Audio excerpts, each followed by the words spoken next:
Moin moin and hello ladies and gentlemen, Donspektor here today finally with another review for you.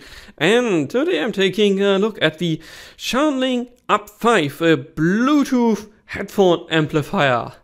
I usually would call them just receiver or maybe DAC, because I mean it is amplifying, but it's not amplifying by a whole lot. So yeah, today I'm taking a look at this piece of tech, and we'll compare it especially to the BTR5, which at the moment at least is kind of the king of the hill in terms of Bluetooth receivers.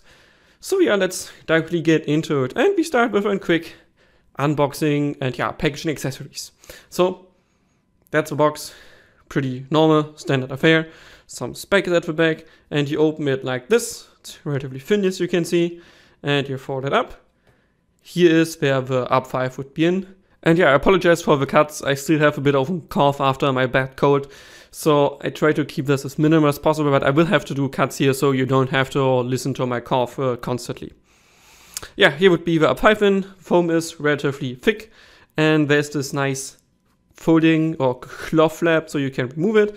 That's a nice attention to detail when we remove it. And then here would be the pouch with the accessories. Let's quickly open that, just like this.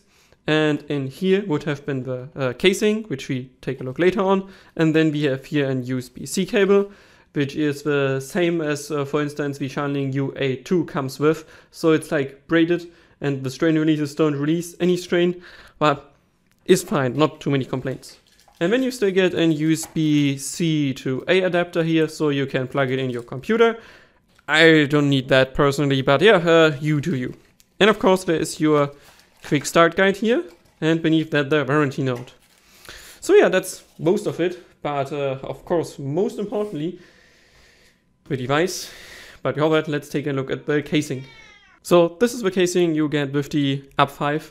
And unlike the BTR5 casing, which is like plastic here, this one is fake leather. And let's give you a quick tour so how this is looking. So yeah, here's a cutout for the display, some advertisement for Shanling at the bottom, and big cutout for your USB-C cable, which is nice. So the cutout is at least big enough so you can plug in whatever USB-C cable you want. At the right, big cutout for the volume knob, and at the left, an additional marking here for a button. Turning it around here gets us to the back, and here the strap that is buttoned on here. Let me just remove the button. So you can see standard button. So you can put it at your belt or at the belt straps or wherever you want to put it. And you can see there's an additional curvature in here, so it's easier to mount. And this I think should be it. Then next, let's take a quick look at the device itself. And you can already see it's a goddamn fingerprint magnet without its casing. So yeah, that's the device. Is not chunky, but also not small. BTR5 to comparison. So you can see BTR5 on the left is a bit taller, but much thinner overall. And if you look at the cross section here, BTR5 also more slim here. And let's just go for both for USB-C, so you can see that. Like, this is how much you have on both sides here, and that's how much you have here. So it's definitely more on the chunky side, and you also notice it in the hand a bit. Like, I think this is a bit heavier, but not by a lot. And yeah, then of course, the BTR5 and control scheme has here physical buttons for everything. This has a volume wheel here, and a button here. And that's pretty much it about the design of those. I come about usability and the buttons when we talk about those later on. So yeah, that's pretty much it. Like, there's not much more packaging accessories here, and also the device is pretty simple. Like, there's not much to talk about. Okay, then next, let's talk about connectivity and power. As this is an Bluetooth receiver or Bluetooth headphone amplifier, or however you want to call it, of course it supports Bluetooth. And here it supports basically everything you would want. It supports aptX, aptX HD, aptX LL, LDAC, LHDC, SBC, and of course for the Apple audience, AAC. So pretty much all of the Bluetooth codecs you would want, besides of course the new Bluetooth 5.3, LC3 and LE. That's not in here, which makes sense because it's not Bluetooth 5.3. So yeah, you will have to live with the other codecs, which is not too bad. I mean, it's most of them already. And then additionally, it has a USB-C connection, so you can just plug it in your computer and use it as a kind of desktop amplifier or desktop DAC pretty easily. And yeah, if you do that, it plays music just fine. Like, you don't need to install any drivers, just plug it in, and then it should show up under your computer as sound card, and then you can set your bitrate, and yeah, should work just fine. Okay, so yeah, after we talked about that, let's talk about the outputs. Let's go to the top here. As you can see, the nicest feature of the UP5 is has all of the outputs you would want. Here you have balanced 2.5, not balanced 3.5, without microphone jack. So again, if you want to use this with a headset, won't work. And then you have balanced 4.4 here. So really, like, this is a really good assortment of outputs and definitely superior to our good friend BTR5 here, which just has 3.5 and 2.5. So it's really nice, and I appreciate the effort they took here to put all three outputs on here. Yeah, and then still talk about power. So if you have heard about the BTR5, yeah, with its 240 milliwatts at 32 ohms here, good friend BTR5, well, this is basically the same dual DAC combination and pretty similar amplification circuit. So it also comes at 240 milliwatts at 32 ohms here in balanced mode. Yeah, this is decent, I want to say. Not great, but totally decent. And it should drive most of your stuff sufficiently. Battery life, on the other hand, is definitely better than on the BTR5. It claims here 11 hours in balanced and 15 hours in single-ended, according to the spec sheet. And yeah, in real life usage, I can tell you it lasts me like roughly 2 days at work in mixed usage. So most of the time I just use it to listen to music. Sometimes I have it swiftly plugged in for a short meeting also, and then I again use it normally with my headphones. And for that it works totally fine and gets me roughly 2 days. So generally this is better runtime than the BTR5, which usually lasts me like about a day if I use it in this exact scenario here. But again, this also depends on what you plug in. The 11 to 15 hours are, I think, based on IEMs, because if you plug in something like the Zandara, that's draining the battery faster than you can look, and I would not really recommend using this with, for instance, the Zandara. Firstly, yeah, because power is limited, 240 milliwatts is, I don't think, enough to drive the Zandara sufficiently, but also secondly, because it really drains your battery pretty fast. However, I think other planars that are a bit easier to drive should be okay, and you should be pretty much fine for most headphones you want to plug in here, besides something like 600 ohms and maybe some 300 ohm versions, but usually you're totally fine in terms of power of the 240 milliwatts here. And then next, let's talk about usability, and so we have to talk about that, because where I said BTR5 is like 80% perfect because it's so nice to use, no problems, everything just works fine, nothing is like out of the ordinary, it just works. UP5 on the other hand, you have to talk about it. It doesn't matter how good your hardware is, how well it sounds, if your software sucks, it sucks. And sucking, it does. And I'm not sure how many points I need to throw in here, because there are so many oddities and so many problems I encountered when using it in day-to-day that I don't even know like how many to list here. And yeah, even if you don't want to have NFC pairing here, which just claims it can, which for me, it just worked once and then I unpaired it and tried again and didn't want to work no more. I don't know why, but don't ask me. But there are many more oddities and many more problems that this thing has on the software side, and I just want to give you a list of like 5 items or so to show you how unfinished the software is and how not good the usability in day-to-day life is if you are at some kind of edge cases. If you just pair it once with your smartphone, listen to music, it's fine. There's not much that can go wrong. But if you are at edge cases with multiple devices, plugging it in your computer, and yeah, having just edge cases in general, this is breaking apart pretty quickly. So let's get into a quick list of things that didn't work for me. Battery low announcement. If I pair it with 2 devices, basically completely disappears and it just dies on you without you getting any warning. It just dead because battery notification disappears when you have two devices connected.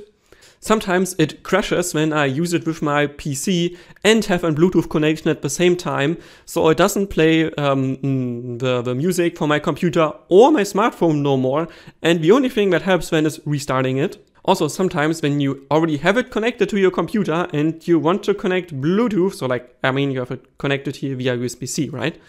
And when you try Bluetooth, it takes forever for it to connect. I don't know why, but it just says connecting for like a minute or 2 or even 3. Like, it takes forever, and then suddenly it's connected and it works.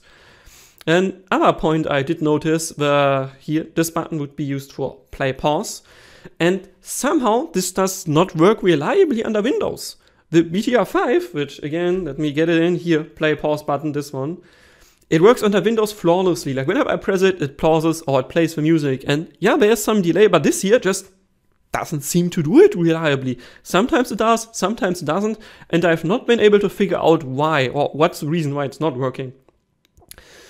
Okay, another one is the battery pass-through, in quotes, which you can set up via the app. There's a really nice feature, because if you use this, it will charge all the way to 100, and it keeps charging, and that ruins your battery over a long time. This one allows for pass-through, but it's not working probably.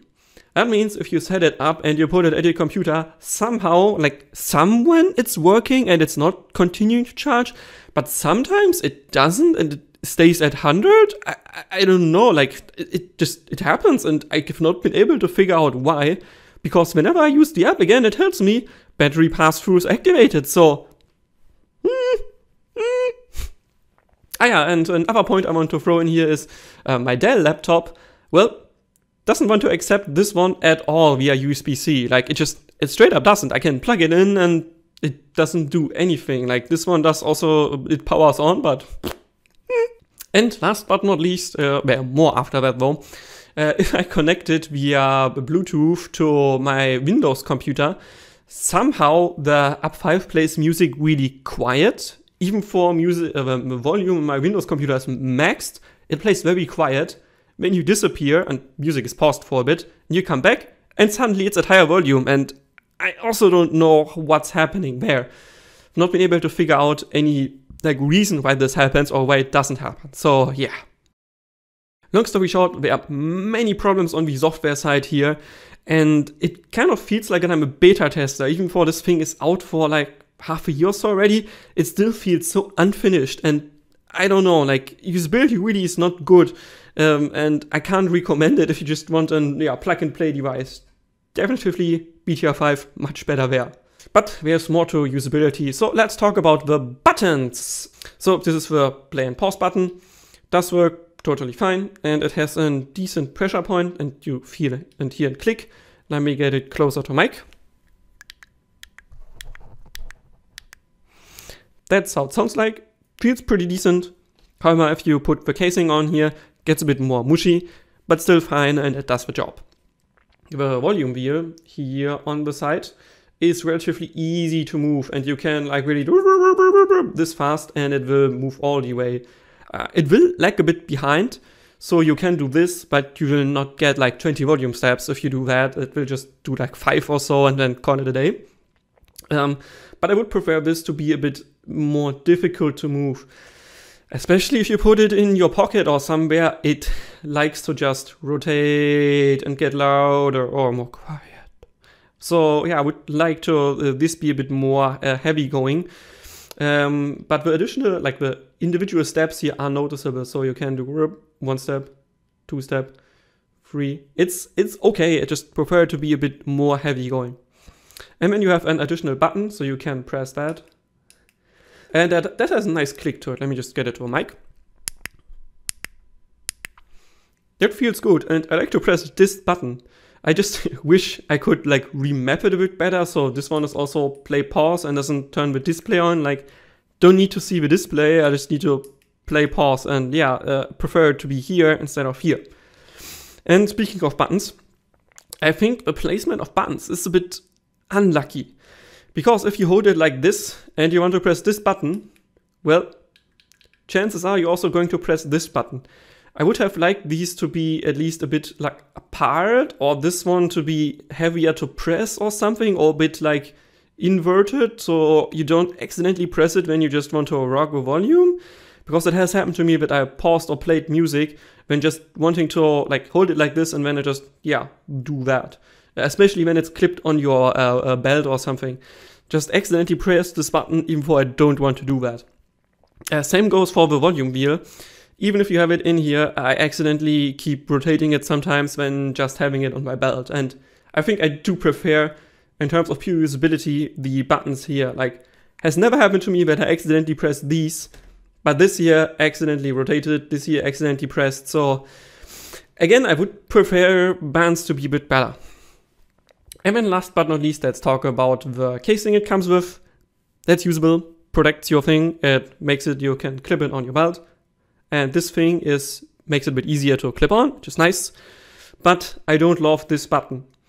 It keeps shut enough, like is tight enough, so I don't say you will lose it. But it's kind of difficult to close one-handed. Like really, I struggle to close this one-handed, and most of the time I need my second hand in order to effectively close it like that. So just like this, not so easy if you have it like down like this and you try to mangle around at your belt. Definitely prefer the clip case of the BTR5 here, which you can just and it's on. And then before we talk about sound, let's quickly talk about software. And it's okay. So if you have used the FIO app is not great. This one ain't great either. It gives you a few other options that the FIO app doesn't. For instance, deactivate charging, activate car mod. So that I don't think the FIO app had. But everything else the FIO app also has. So you can set the screen brightness, you can set the gain, you can set an equalizer, you can set it to single or dual deck, whatever you wish. It just does that. And yeah, you can also adjust channel balancing, you can choose filters. So basically everything you would want, this thing can do in terms of software. However, I wish there would be a real EQ and not just 10-band EQ. I wish there would be a parametric EQ, because this doesn't even allow you to adjust the Q value. So it's just the same bump or increase all over, and it just lacks the precision I need to get like a real EQ here. It just is not good enough in my opinion. And yeah, there's also another problem I encountered with the software. So in the app, the background is set, on my thing at least, to dark mode, but the manual itself, or the instructions, are not dark, but the text is white. So you can basically barely read the white text on white background, so you can't really read up the instructions on the go, because it just doesn't work probably. Yeah. So also, again, great software. Somebody should have noticed in the software testing team and said, yeah, no, this does not work, but everything else is working mostly, so I give him a pass for this. Just want to say it would have preferred this to be correctly. Especially because otherwise the dark background is working totally fine, and then suddenly it's white, and then you have still white text from the dark background, so again, it's not finished. It doesn't feel like a finished product to me. There are a few options in the app that I did found useful. For instance, screen brightness was nice, screen off timer is nice, gain setting, of course, very useful, and yeah, EQ here. And nice thing, EQ with this thing, unlike BTR5, works with LDAC. So you can just activate LDAC and set your EQ profile, and it just works. It's pretty nice and definitely lacking on the BTR5 here. But there are a few features I really would like to see in the software. First one is you can't set an off timer. Yes, you can set a screen off timer, but that's not the same as the off timer. And that means this thing automatically goes to offline after like 3 minutes or so. And it's been annoying, because sometimes I just go to the toilet and come back, or sometimes I go talk with my colleague and come back after just 2-3 minutes, and then it's off again. And I need to do a whole pairing spiel again. And like, just give me the option. Just let me set it to like 10 minutes and it's fine. BTR5 has like 10 minutes and that works perfectly. But 3 minutes or like whatever this is just not enough, and it gets annoying really quickly. And second, I would like to see is a standby timer for the DAC. That means if you have plugged it in your computer, the DACs will turn off after like a minute or two as well. And that means whenever you start playing something again, it takes some time for the DAX to turn on, you hear it pop, and then it works. But why don't have a timer for that? Just let me set that to infinite. Like, I'm on a computer here, the DAX don't need to be on. It can be on the entire time, or maybe 20 minutes or 30 minutes. Just give me an option here. Like, really, this would make my life so much easier in day-to-day life that, like, again, like, it does not feel ready. Like, they thought about some features like screen off timer that can be useful if you want to save a bit of battery. But why not these features? Like, those should be so much more convenient. So, yeah, there's definitely improvement potential as well in the software they have here. But overall, I would say the software, the app, I mean, always here, is fine. Like, it's not bad. It's not like even mediocre. It's a bit better than that, but I have not used Quidlex so far, but from what I hear, Quidlex software is so much better, and I would like to see this as well with the UP5. Now coming to the last chapter before we come to the verdict, sound. And first I have to admit, I don't believe in DAX sound. Like, I just don't. Like, if you have good enough DAX, I don't think you will hear a difference in blind testing. Like, it will just basically all sound the same. If you cross a certain threshold, you won't really hear any difference. Yeah, if the amplification is a bit better, you have a bit more power also, and maybe some of the distortion values, especially in tubes, are different. That, of course, is audible. But generally, just different DAX shouldn't sound different if they don't explicitly boost bass or something. And that's why, to my surprise, long story short, I did like this one better in terms of sound than the BTR5. Yes, I said BTR5 to my ears sounds slightly bright shifted. I'm not sure if that has to do with decay or with whatever distortion they have going on. But this one sounds a bit more warm to my ear, like just a bit. Again, if this is more bright, this could mean this is neutral. But for Bluetooth receivers, where I only have those two, I think this one is a bit more warm sounding, and I generally prefer it over the BTR5 with most of my IMs. And also talking again, like when I said my theory before, that I think you don't really hear the difference after you come to a certain point. Well, some are also think this one sounds more transparent or more like detailed in quotes than this one. I don't know why that is, because when I come to my songs and I listen to them carefully and we do A/B, this one for the same song at the same seconds, I can't pinpoint it. I can't tell you here I hear more details, here it's better there. I just think this is slightly better in terms of detail. I can't tell you why, and it's also only the case with IMs. If I plug in like headphones like the Sondara or something less power hungry like the Nitos or the Elygia, I don't think I can distinguish them, but with some IMs I have the feeling I prefer this over this, and I think this is more transparent in quotes to my ear. So yeah, take that with a grain of salt, though, because when I did measurements of those two and not measurements in terms of I can't measure the output power, like I don't have the devices to measure real outputs, but I did plug both of them in my computer, used an IEC 7.1 coupler with the same devices like a headphone and an IEM, and there the general signature was basically identical, and the distortion values over the entire spectrum were so low that, like, compared to my benchmark, which would be the SP200 there, but I don't think this should be audible at all. And so really I can't tell you why I prefer it, but I just think this sounds a bit better than that. But again, maybe it's just because I know this is like $50 more expensive. Maybe I expect it, and then I also hear it because I'm also human and I do these stupid mistakes. Like I cannot do them because yeah, I'm faulty like every human is. So yeah, take that with a grain of salt, but yeah, generally, as I said, I think this sounds a bit more warm to my ear, while this one a bit more bright, and I prefer this in terms of detail over that here. Okay, so that brings me to the conclusion, and as the headline says, a bit better and far worse at the same time. While I do, as I said, like this one sound-wise better, and I think it sounds a bit more detailed, a bit more transparent, but most people use for DAX, which still think is stupid, but hey, you do you. I think it sounds a bit more transparent. I prefer it here as well. But the software on this, like the software running on this, is really not good. There are so many quirks, so many things not working properly, but it really feels like a beta product to me. And I just cannot recommend it when there's something like the BTR5 that just works. Whatever you want to do with it, it just works. And this here has so many kinks and so many small problems, I just cannot recommend it. However, I think if you just use it on exactly one device as output and you want all 3 outputs here for whatever headphones, I think it's still a solid choice. I think the additional price they charge for it, especially when it's on sale, when it's just like 10 euros more expensive or so, I think it's worth it, and it could be in consideration if you really need all 3 outputs.